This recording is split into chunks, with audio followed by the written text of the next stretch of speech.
Bạn đã bao giờ tự hỏi vì sao có những giai đoạn bạn bắt đầu với tất cả sự hào hứng, đầy quyết tâm, đầy niềm tin, nhưng rồi chỉ sau một thời gian ngắn, mọi thứ lại chững lại và bạn bỏ dở giữa chừng chưa?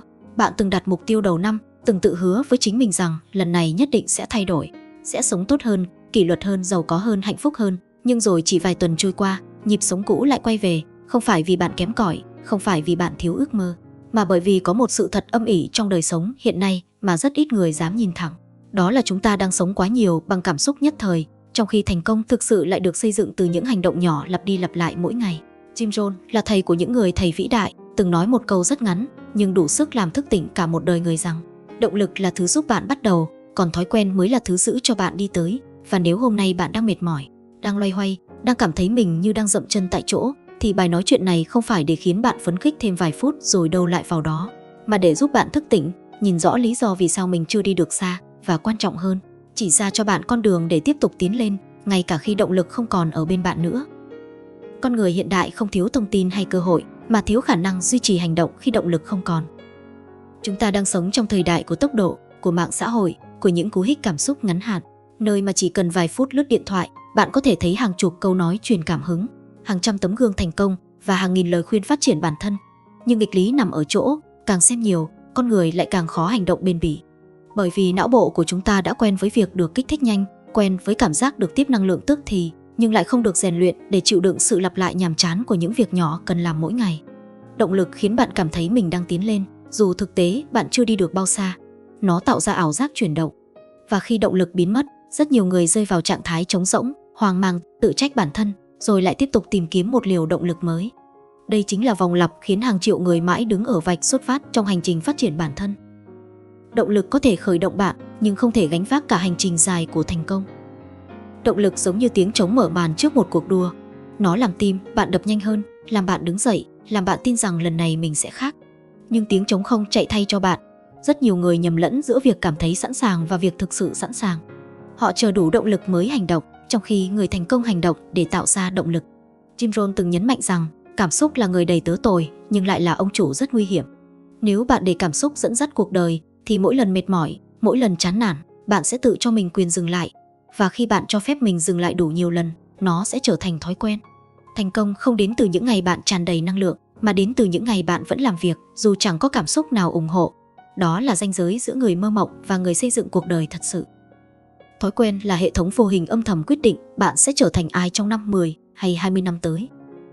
Nếu động lực là tia lửa, thì thói quen là dòng điện. Nó không ồn ào, không phô trương, nhưng duy trì mọi thứ vận hành. Thói quen chính là cách bạn sống khi không ai nhìn thấy, là việc bạn đọc sách hay lướt mạng trước khi ngủ, là việc bạn tập thể dục hay trì hoãn thêm 10 phút vào buổi sáng, là cách bạn phản ứng trước khó khăn, chọn học hỏi hay đổ lỗi. Mỗi thói quen nhỏ đều giống như một lá phiếu bạn bỏ vào chiếc hộp tương lai của mình. Ban đầu, không ai thấy sự khác biệt. Nhưng theo thời gian, kết quả sẽ hiện rõ, không thể chối cãi. Người thành công không phải là người có nhiều ý chí hơn, mà là người đã biến những hành động đúng thành thói quen tự động. Khi đó, họ không cần đấu tranh với bản thân mỗi ngày. Họ chỉ đơn giản làm điều cần làm. Phát triển bản thân thực chất không phải là làm những điều phi thường, mà là duy trì những điều bình thường một cách phi thường. Mọi kết quả bạn đang có hôm nay đều là hệ quả trực tiếp của những thói quen bạn đã lặp lại đủ lâu trong quá khứ. Hãy nhìn thẳng vào cuộc sống của mình, không phán xét, không bào chữa. Thu nhập của bạn phản ánh thói quen học hỏi và giá trị bạn tạo ra. Sức khỏe của bạn phản ánh thói quen ăn uống, vận động và nghỉ ngơi. Các mối quan hệ của bạn phản ánh thói quen giao tiếp và cách bạn đối xử với người khác. Không có kết quả nào là ngẫu nhiên. Thói quen tốt âm thầm xây dựng bạn, trong khi thói quen xấu âm thầm bào mòn bạn từng ngày. Điều nguy hiểm là thói quen xấu thường mang lại cảm giác dễ chịu trong ngắn hạn, nhưng cái giá phải trả thì đến rất muộn. Và khi bạn nhận ra, đôi khi đã quá trễ. Jim Rohn từng nói rằng, chúng ta hoặc là chịu nỗi đau của kỷ luật, hoặc là chịu nỗi đau của hối tiếc. Cả hai đều đau, nhưng chỉ một trong hai dẫn bạn đến tự do. Câu hỏi là, bạn đang để thói quen nào quyết định cuộc đời mình? Đừng cố thay đổi cuộc đời, hãy thay đổi thói quen nhỏ. Rất nhiều người thất bại trong phát triển bản thân vì họ đặt mục tiêu quá lớn so với hệ thống thói quen hiện tại. Họ muốn thức dậy lúc 5 giờ sáng, tập luyện 1 tiếng, đọc sách 1 tiếng, học kỹ năng mới 1 tiếng, trong khi trước đó họ còn chưa kiểm soát nổi việc đi ngủ đúng giờ. Điều này không phải tham vọng, mà là thiếu hiểu biết về cách con người thay đổi. Thay đổi bền vững luôn bắt đầu nhỏ đến mức bạn không thể từ chối. Chỉ 10 phút đọc sách mỗi ngày, chỉ một bài tập ngắn, chỉ một hành động kỷ luật nhỏ nhưng đều đặn. Khi bạn thắng được bản thân ở những việc nhỏ, bạn xây dựng được niềm tin nội tại. và niềm tin đó sẽ kéo theo hành động lớn hơn. Jim Rohn luôn dạy rằng thành công là làm những việc dễ làm nhưng cũng rất dễ không làm. Chính sự đơn giản đó mới là bài kiểm tra lớn nhất của con người. Ai cũng biết điều đúng, nhưng không phải ai cũng làm đủ lâu để thấy kết quả. Kỷ luật không phải là sự trừng phạt, mà là hình thức cao nhất của sự tôn trọng bản thân và tương lai của chính mình. Kỷ luật không cần cảm xúc, nó cần cam kết. Khi bạn kỷ luật, bạn đang nói với bản thân rằng mục tiêu của tôi quan trọng hơn sự thoải mái nhất thời.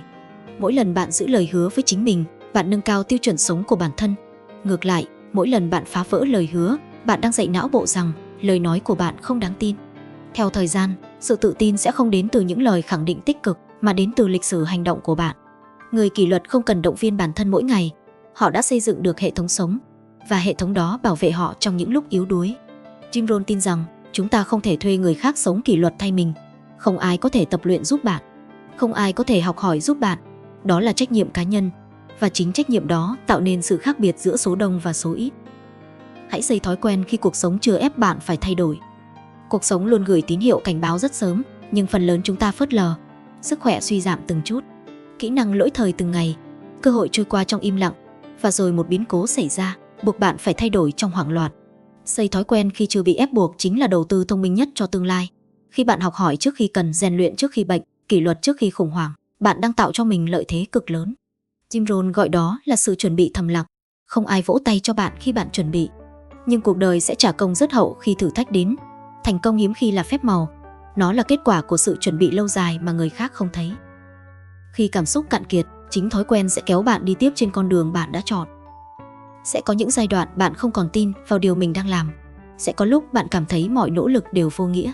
Nhưng nếu bạn đã xây dựng được thói quen đúng, bạn không cần tin, bạn chỉ cần tiếp tục. Thói quen hoạt động như một chiếc la bàn. Nó giữ bạn đi đúng hướng ngay cả khi tầm nhìn mờ mịt. Những người đi xa nhất không phải là người luôn mạnh mẽ, mà là người không dừng lại khi yếu đuối.